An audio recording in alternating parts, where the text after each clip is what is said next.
விஜய் பிரச்சார கூட்ட உயிரிழப்பு சம்பவம் ஒட்டுமொத்த இந்தியாவையும் பெருந்துயரத்தில் ஆழ்த்தியுள்ள நிலையில் ஈரோட்டிலிருந்து விஜயை பார்க்க ஆசையாக வந்த ஹோட்டல் ஊழியரும் மருமகளை பார்த்துவிட்டு வீடு திரும்பும்போது விஜயை ஓர் 8 பார்த்துவிட்டு சென்று வரலாம் என கூறிய பெண்ணும் அநியாயமாக உயிரை விட்டுள்ளது அவர்களின் குடும்பத்தினரை மீளா துயரில் ஆழ்த்தியுள்ளது.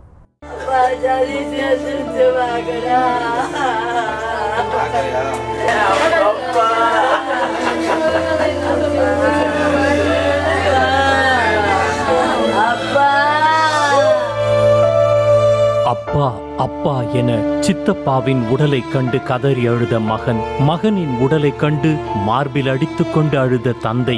யாரை தேற்றுவது, எப்படி சமாதானம் செய்வது என தெரியாமல் செயலற்றவர்களாய் நின்ற உறவினர்கள்.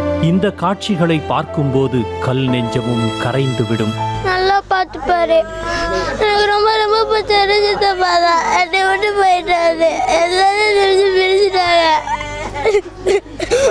ஈரோடு மாவட்டம் கொடுமுடியை அடுத்த ஆவுடையார் பாறையைச் சேர்ந்தவர் 33 வயதான ஹோட்டல் ஊழியர் சதீஷ்குமார். மனைவி மற்றும் 6 வயது மற்றும் 8 வயதில் 2 குழந்தைகள் உள்ள நிலையில் சிறு வயதிலேயே தாயை இழந்த தனது அண்ணன் மகனையும் சதீஷ்குமார் தான் பராமரித்து வந்தார். விஜயின் தீவிர ரசிகரான சதீஷ்குமார் சமீபத்தில் தாவேகாவில் உறுப்பினராக இணைந்ததாக கூறப்படுகிறது. இந்நிலையில் வேலைக்கு செல்வதாக கூறி சென்ற சதீஷ்குமார் கடை லீவு என்பதால் நண்பருடன் கரூரில் நடந்த விஜயின் பிரச்சார கூட்டத்திற்கு சென்றார். 4 மணிக்கு பெற்றோரை போனில் அழைத்து வீட்டிற்கு வந்து விடுவேன், அம்மா உடம்பை பார்த்துக்க சொல்லுங்க என தனது தந்தை மற்றும் மனைவியிடம் கூறியவர் கடைசியில் சடலமாகத்தான் வீட்டிற்கு கொண்டு வரப்பட்டார். 7 மணிக்கு கால் முறிந்ததாக அழைப்பு வந்ததாகவும் நேரில் சென்றபோதுதான் கணவர் இறந்தது தெரிய வந்ததாகவும் அவரது மனைவி கண்ணீருடன் கூறினார்.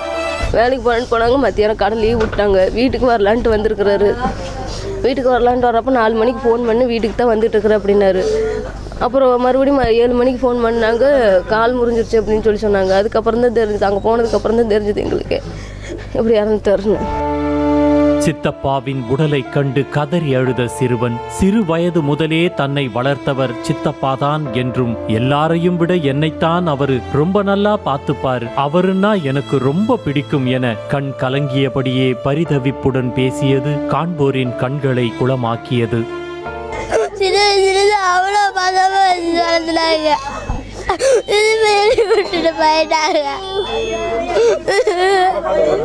நல்லா பார்த்துப்பாரு, ரொம்ப நல்லா பார்த்துப்பாரு. எல்லாருந்த விட என்ன ரொம்ப பார்த்துப்பாரு.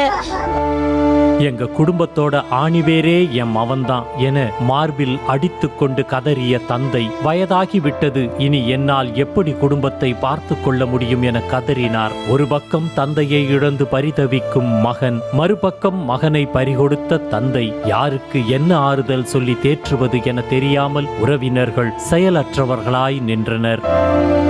அவன்தான் என்னோட வீட்டுக்கு ஒரு ஆணி பேராக இருந்த என் குடும்பம் 3 குடும்பத்தை அவன் தான் காப்பாற்றியிருந்தான். இன்றைக்கி அவன் ரொம்ப நடந்து போயிட்டான். சாமி, நான் வயசாகிட்டேன். 5 குழந்தை காப்பாற்றணும்னு சொன்னேன். அவன் தான் எங்களுக்கு எல்லாத்துக்கு சாப்பாடு போட்டு கொடுத்தான். இன்றைக்கி அவனே போயிட்டான். சாமி, நான் என்ன வழியில் வயசான காலத்தில் இந்த குழந்தைகளை காப்பாற்றுவேன். நோய்வாய்ப்பட்ட தனது பெற்றோர் மற்றும் தாயை இழந்த அண்ணன் மகன் என யாரையும் தனியே விடாமல் குடும்பத்தோடு அரவணைத்து தன் சம்பாத்தியத்தில் தனி ஒருவராக குடும்பத்தை நடத்தி வந்த சதீஷ்குமாரின் மறைவு ஒட்டுமொத்த குடும்பத்தையும் சோகத்தில் ஆழ்த்தி உள்ளது.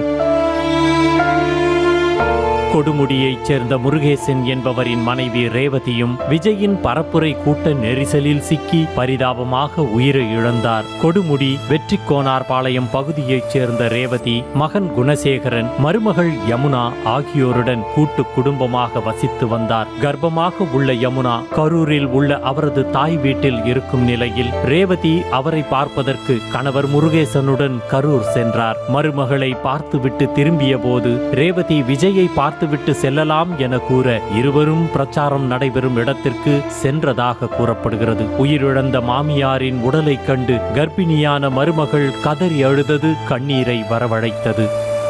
மருமக மாசமாக இருக்குது. இப்படி பார்க்க போனாங்க. பார்க்க போயிட்டு பேரனையெல்லாம் பார்த்துட்டு திருப்பி வந்தாங்க. வரும்போது இப்படி கூட்டத்தில் போய் சிக்கி இப்படி ஆயிட்டாங்க. ரொம்ப கஷ்டமாக இருக்குதுங்க. ஃபோன் பண்ணோம், ஃபோனும் எடுக்கலைங்க. அப்புறம் காணான்னு நாங்கள் எல்லாம் போய் தொலைவுனாங்க.